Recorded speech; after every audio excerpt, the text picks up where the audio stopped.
Thank you, Supervisor. I'll brag on you in a moment. Just want to thank everybody that's waiting for us to conclude this press conference to get ready to move into phase 2 of this debris removal. As you know, this process over the last 35 days has taken many different shapes. The first process, the most important process, was this DINS process, doing the disaster assessments, just the basic assessments. That was a process that we were committed to getting done in 15 days. That we're able to actually achieve even an earlier result in terms of getting all the assessments done.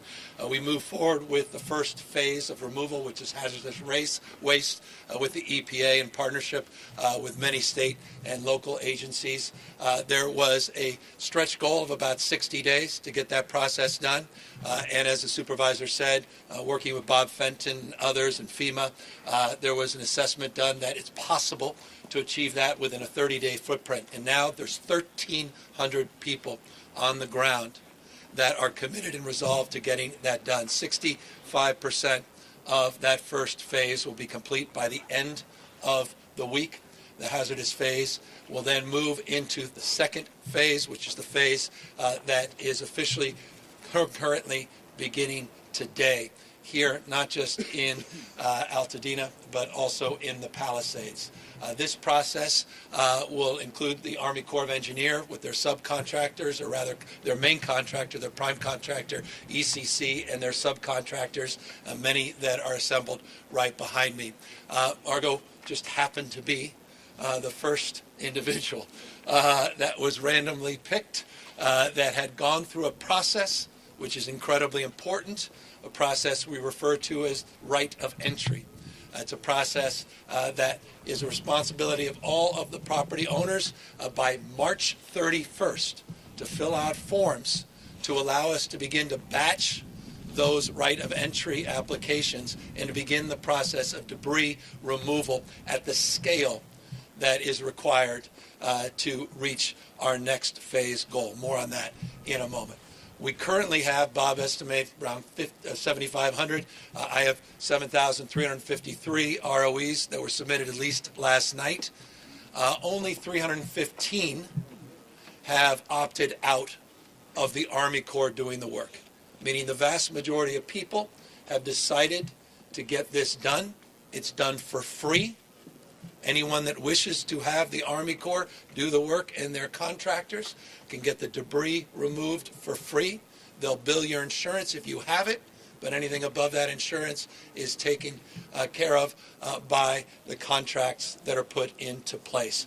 I make this point to make an important point. Last night was the first night we saw only a few applications for the ROEs. We need to keep that momentum going. The last day is March 31st. And Margot's testament of the incredible imperative and importance and the potency of filling out those applications, working through some of the logistics of whether or not you want your foundation or not, and how you want this process to unfold, that we can get that done. And remarkably, and this is important, and I'm speaking a little out of school, Margot, but Margot's already working on her phase 3, which is the rebuild. All of this, again, stacking concurrently. Phase 1, concurrently stacking phase 2. Phase 2 now stacking with the work the supervisor's done to expedite permits, one-stop shop, the state overlaying their efforts to expedite any waivers as it relates to some of the state impacts. And so she's got her architect already out here. They're ready to submit the plans in the next number of weeks. They're going to stress test the one-stop permitting. She put us on notice on that. And in a matter of weeks, 6 weeks, 7 weeks, we hope folks are out there starting the construction phase. All of this is happening concurrently. It's not just 30 days and then we begin the next phase. It's not just that next phase and then after 6 months, 9 months, or a year, then we begin construction. All of this is happening concurrently. It's happening at the same time, and that's incredibly important that we reinforce that so people understand the opportunity here and the hopefulness that I hope people can feel from Margot's own statements, but the optimism many of the neighbors now feel that it is possible to rebuild, and rebuild better, rebuild more strategically, rebuild with redundancies as it relates to life safety in mind, the infrastructure, the utilities, all of those investments, the life safety, but the materials, the kind of architecture that needs to be done here to make sure these are climate resilient structures and that we don't have a tragedy like this unfold again. 35 days from the initiation of the fire, but not 35 days since the fires were contained, just weeks after the fires were contained. This is unprecedented in California history. Let me give you a specific example. This is twice as fast as the Woolsey fire debris removal, the fire in 2018. Faster still even compared to Paradise. And that is a long way of saying what Supervisor Barger was saying. Thank you, Supervisor, for cleaning out all of the bureaucratic thickets to help make that possible. I want to thank all of our state partners. I want to thank the EPA and their representatives for doing an extraordinary job to date. Still 65% at the end of the week. We got to finish the job. To Bob Fenton, there's just no one better, period, full stop. And FEMA's just, there's a Hall of Fame for FEMA, and Bob is going to be the first vote into that Hall of Fame. We are blessed. And to Lee Zeldin, the EPA, and to, as Catherine said, she's absolutely right, the President. I spent an extended period of time with President Trump last week in detail walking through this process, walking through phase one and walking through phase two. And that goes to you, General Kelly. Thank you for being out here. Thank you for being here yourself. The Colonel's been doing a great job, but the fact that we have a Major General on the ground that's tasked to do this is critical and essential to actually achieving the goal and results that are required. Yes, there's a lot of logistics. Yes, this will be a 24/7 operation. Yes, Caltrans and the CHP are working on logistics. But yes, we also have the DOD coming in to help us with logistics. Yes, we're looking at new strategies to address the issue around congestion. For example, on the PCH, concerns around how you get these trucks in and out in a 24-hour operation. So we're looking at dedicated lanes. We're looking at strategies to stress test these landfills. And I mean by stress testing, that's about ingress and egress into landfills. It's not just the availability, which we have for this debris to go into landfill. But it's the ability to get the scales, the weights done, and to make sure you've got the ramps so that we keep these operations flowing consistently. So all of that is happening concurrently. All that's happening with unprecedented support from the federal government, the state government, and local municipalities as well. I know this is hard. I know we're well aware of the friction around staging areas. These are temporary issues. I'm deeply mindful of you. You can see those compost socks everywhere that have been put out, and the hundreds and hundreds and hundreds of people that have been working to move from fire protection now to flood protection, that are very mindful of watershed needs as it relates to the atmospheric rivers that are coming in, particularly Thursday at peak here into Southern California, all the way down to Santa Barbara, San Luis Obispo, not just LA and Ventura.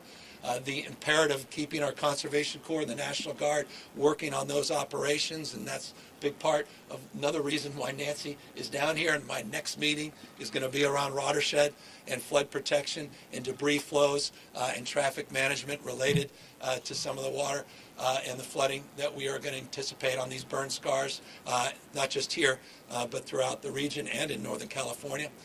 And finally, I will be signing another executive order. This one I committed 30 days ago, asked and tasked everyone in state government, tell me what we're missing as it relates to Coastal Act, what we're missing as it relates to CEQA, what we're missing as it relates to any thicket that we can clear in the spirit of the supervisor to match their imperative on one-stop shopping and one-stop permitting. And so we will have 8 or 9 critical provisions that back right into the work not only the county's doing, but specifically the work that Mayor Bass announced as it relates to her expectations from the state as it relates to what the city's doing. I'll remind everyone we have a brand new dashboard that's up, around mobile air monitoring, issues around the 4 remaining water systems, which have do not drink requirements. We have information around the schools. Pally High, by the way, you're going to see that debris start to get removed on Saturday. They'll be down there moving heaven and earth to get that done. All that information is populated in real time at our ca.gov/LA Fires website, ca.gov/LA Wildfires. And I'll remind you, on that site, it could direct you. First time in California history, we took these DRCs and we made them virtual. So you don't have to physically go in to a disaster recovery center. This just went live a few days ago. You can go to that URL, that site rather, and download any information or upload any creative thinking and have a two-way conversation, not only as it relates to those that are virtually engaging you, chatbots, but also people that are resourcing and supporting that site as well. Forgive the long-windedness, but we want to shorten not only the speeches, but the time to delivery on this project. And so that's my final compliment. We just said hello to all the folks that were out there, and they said keep it short because we got work to do. And I just want to thank all of them in advance for meeting the high expectations and being willing to accept those expectations as it relates to results. So we do this quickly and safely so people get back into a community that's more healthy and resilient than the community that was devastated just 35 days ago. With that, we're all here to answer any questions. Governor, how much does this rainfall complicate the removal process? This is what they do. Last week, obviously, the rain was a little bit less impactful. We're expecting more precipitation as it relates to this effort, but they've been out there, and Nancy can talk more specifically about all the Conservation Corps hand crews and all the work that we're doing with our own state water agencies, working with local agencies, debris as it relates to ocean concerns, with the county as well. Issues, obviously, on pre-positioning. We have hundreds and hundreds of people pre-positioned, rescue teams as well, all across the state. But it reminds us the imperative of needing to remove these sites. I know there's some people that want to delay and figure out staging. These are the sites that need to be cleaned up and quickly to address any environmental concerns. And so these sites are protected with what we refer to as those compost sleeves. You'll see those green sleeves or those taupe sleeves all around. That's among many mitigation strategies. And Nancy, maybe you want to add a few others, but this is top of mind. So right after the fires, we pre-positioned some watershed management teams to come in and make assessments about the risk areas in both of these burn scar areas and how best to mitigate some of the flow of debris and mud that we could stop. Some of it we're not going to be able to stop, but we assessed those areas and put crews in both fire areas to mitigate those with not only just what you see on the streets here, but on the hillsides and those areas that are most vulnerable to the kind of flow that we may see. We were lucky, as the governor said, in the last two that we didn't get as much rain as we expected. We expect a bit more this time, and so we are having those crews stand by as opposed to demobilizing them, and so that they will be able to pivot and work on any areas that we see that become risk areas over and above of what we've already identified. Major General, this is not going to slow down your work, right? No, sir. And I mentioned my other duties.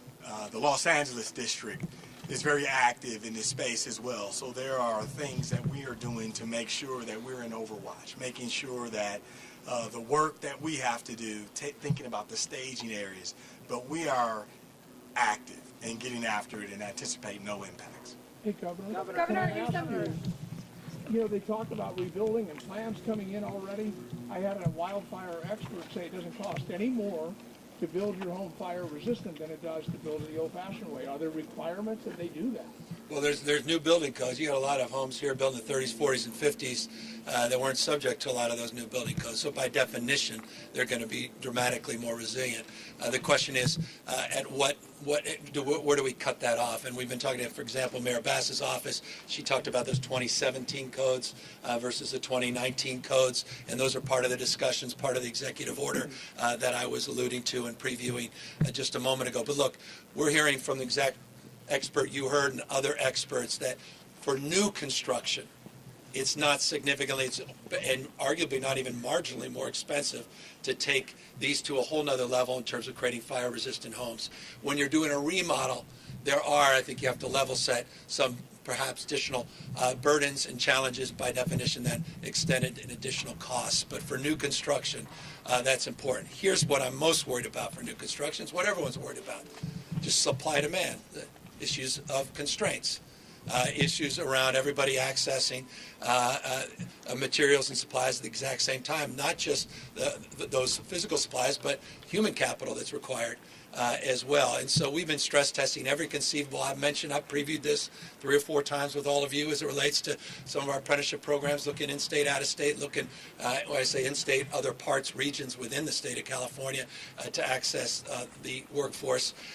The supply chain concerns are one of the reasons LA Rises was conceived. It's one of the reasons some of these other organizations are conceived, looking at pooling leveraged purchases, looking at scaling some of the rebuild. And so there's a lot of work that's being done behind the scenes, including with architects. So the best and the brightest from around the globe. We're just with a world's leading architect in Japan that is also advising on some of this. And so part of what we previewed at LA Rises was it was an extended period of engagement so that we can make available these resources to the community.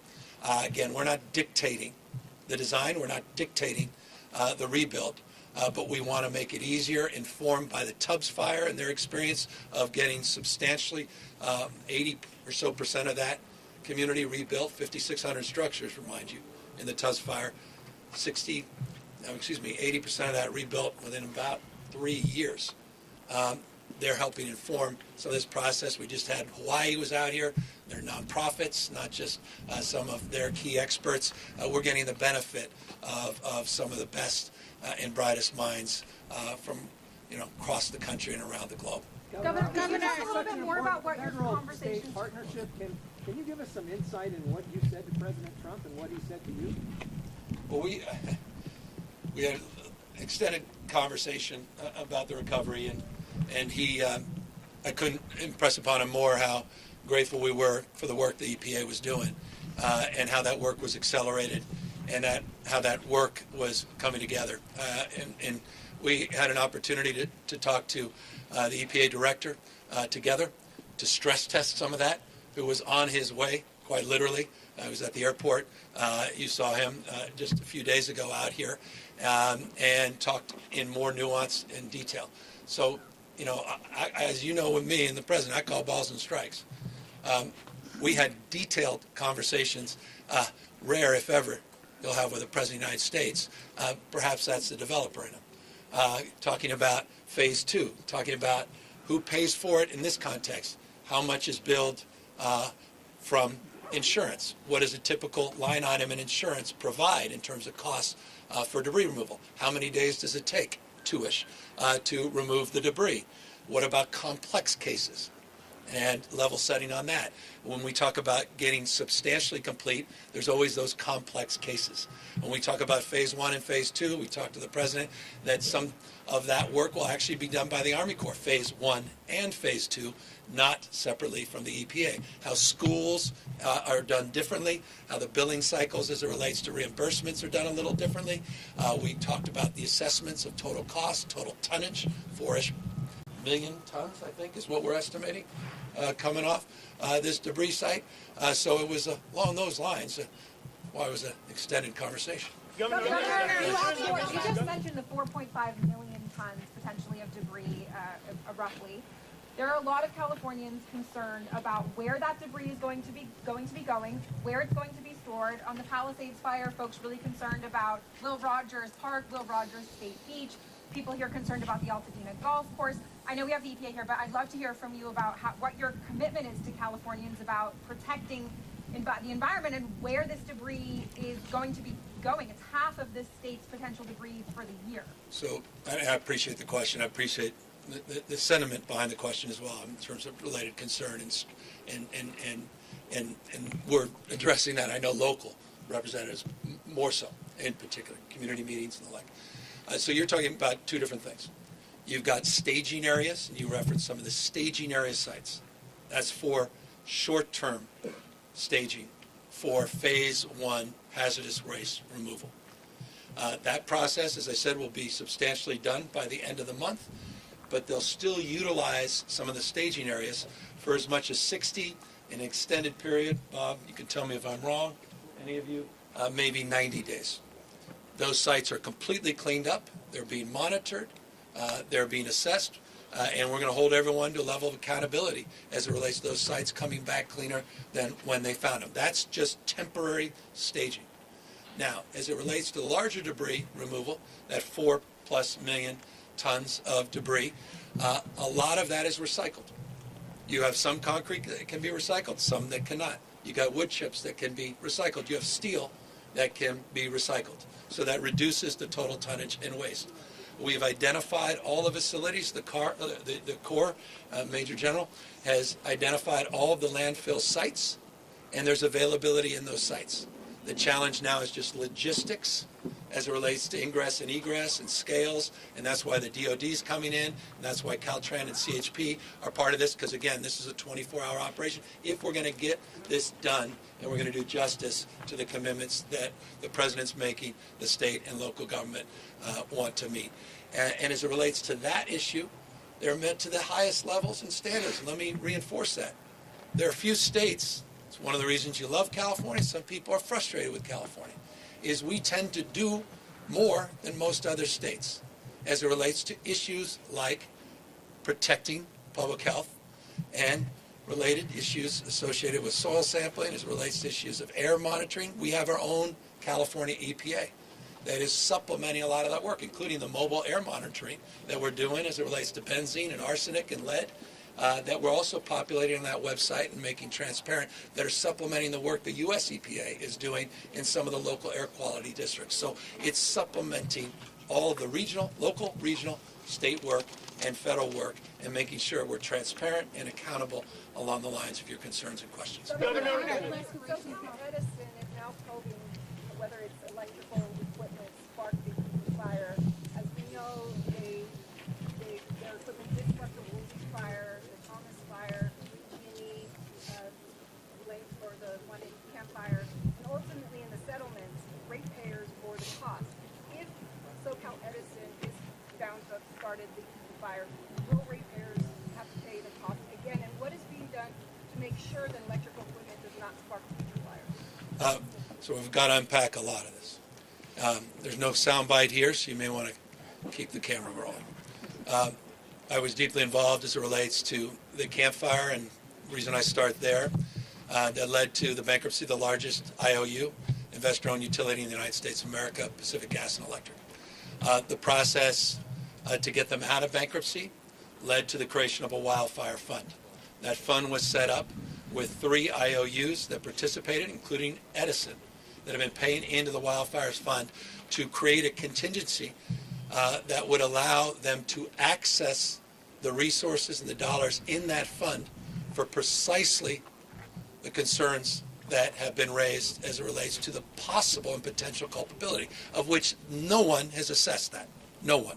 Anyone who asserts that is asserting things without evidence. I don't think that. I know that on the basis of a deeply independent investigation that has profound economic consequences and a lot of litigants attached to it in terms of its ultimate determination. So I'm not predetermining anything.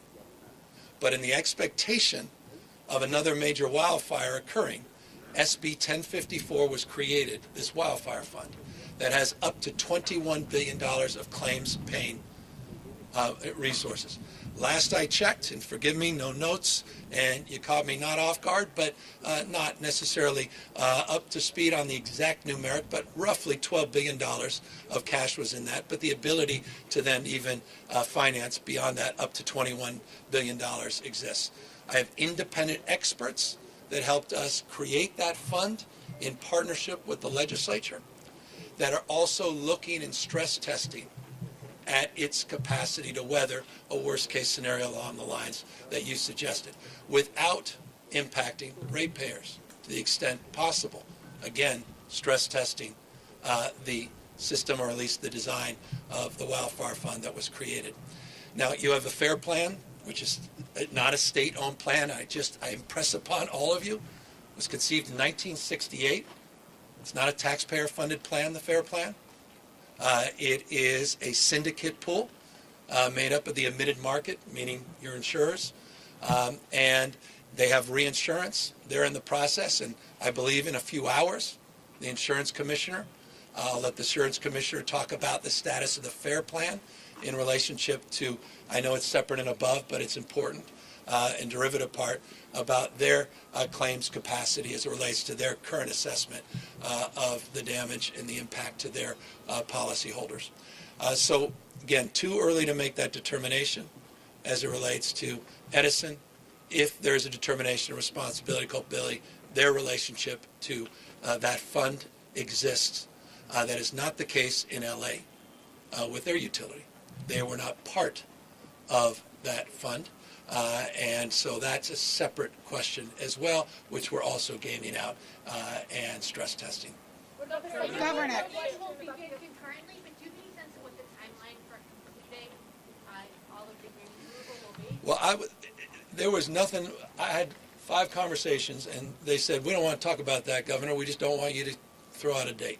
They said, whatever you do, don't put out a date, because I want to be cautious here. I'm desperate to tell you, on this date, we're going to get all this done.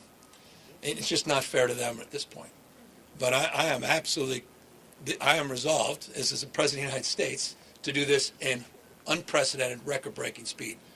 And we've achieved that through the first few phases.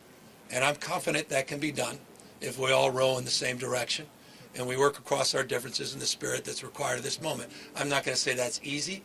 This is a massive effort.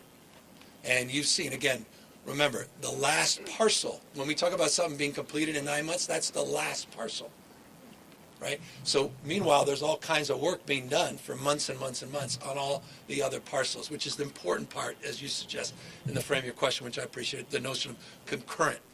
This idea that you'll start to see rebuilding happening in the next few months here and in Palisades.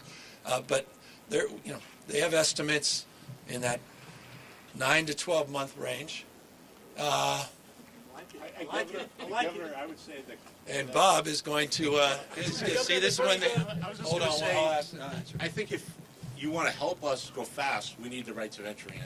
The quicker we could get those in and cluster them together, the faster we'll go. So it's really a community effort. This is federal, state, local government, and the community working together. The quicker we get those, the more efficient, and the quicker the Corps can go and move in the debris.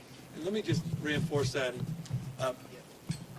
As I said, and I may have mentioned it, may have gone lost just in the beginning of my comments, we saw a remarkable number of people within the first days and weeks get these rights of entry, these ROEs, back to the county. Again, this all goes to the county.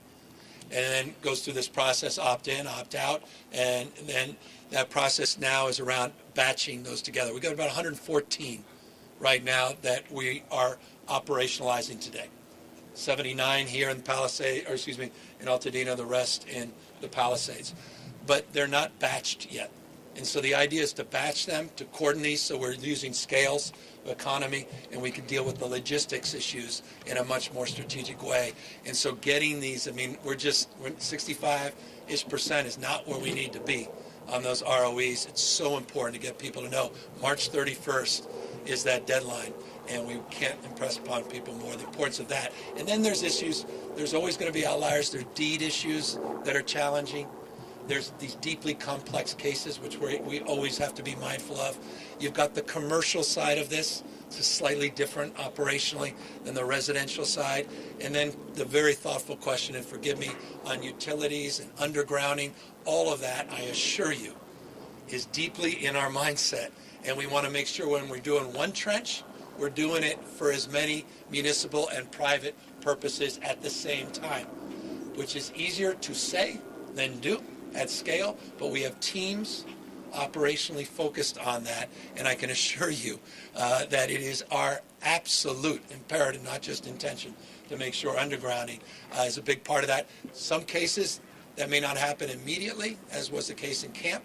They do temporary pulling before they do the ultimate undergrounding, so there's some staging there, just in terms of just level setting.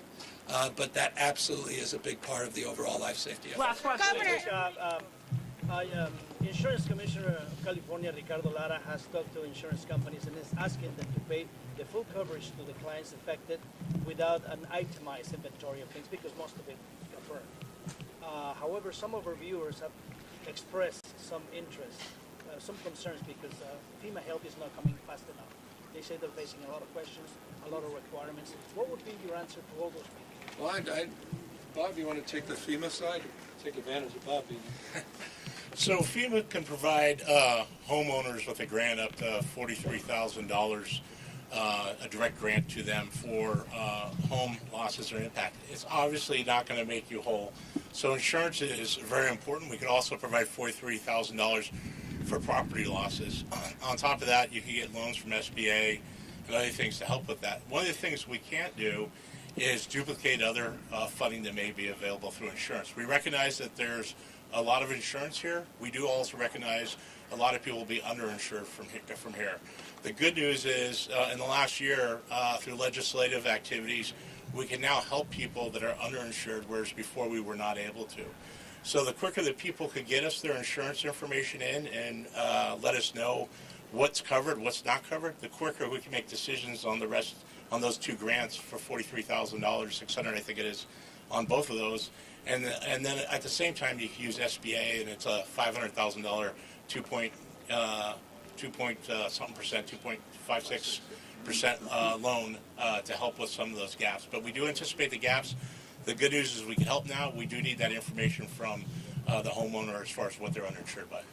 In the state, if you're eligible for $43,600 under FEMA, the state provides an additional $10,000 to individuals. Governor, you talked about the concern about budget runoff. Sure, what you talked about last week was fund as it pertains to water, and would you consider changes to dangerous species exemptions if that's? Yeah, well, that's a separate topic, but maybe not. It's maybe related for different reasons. We had extended conversations around water policy. We'll see where things, how they play out. There was an executive order the president signed that had a 15-day timeline. I think over the weekend that timeline expired, and so I imagine they'll be presenting their new approach and their new strategy in very short order. We'll react to what actually occurs, not what's hypothetical, but we did have an extended conversation. You talked about the demand on materials in the rebuild, the supply chain issues.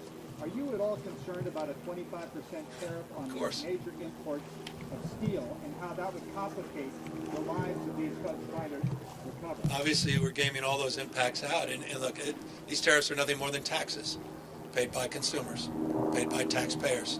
So by definition, they would impact some of these efforts. So I hope those things are considered. And look, these things are well within the consciousness of the administration. I think they understand that, and they understand, again, with a president who deeply understands the issues of material and related development and redevelopment costs. So we'll see, again, all these things play out. Fire and fury signifying something, nothing, situational, negotiating strategies.